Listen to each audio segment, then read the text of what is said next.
Walang batas na nagbabawal sa atin na imaneho ang motorsiklo ng iba. Wala pong pagbabawal. Ako po, pwede akong humiram ng motorsiklo ng iba. Ng kapitbahay ko, ng kakilala ko, ng kaibigan ko.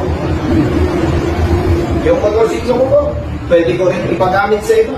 Ano lang ang kailangan kapag tayo ay magmamaneho ng motorsiklo? Lisensya na mayroong restriction code 1. Dahil ang minamaneho natin ay motorsiklo. Dapat hindi ito expired. Pangalawa, kailangan mayroon tayong ORCR ng motorsiklo na ating imamaneho. Hindi expired.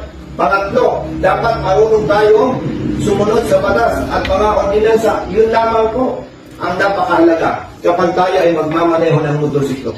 Hindi tayo dapat mag-alala kung ang ating ginagamit na motorsiklo ay pag-aari ng iba. May mga tumatawag sa akin, Colonel, ang motorsiklo ko ng tatay ko ay ginagamit ko. Kailangan po ba na ilipat sa pangalan ko? Hindi, kailangan. Bakit? Hindi naman sa iyo ang motorsiklo. Eh paano kung may iba ka pang mga kapatid?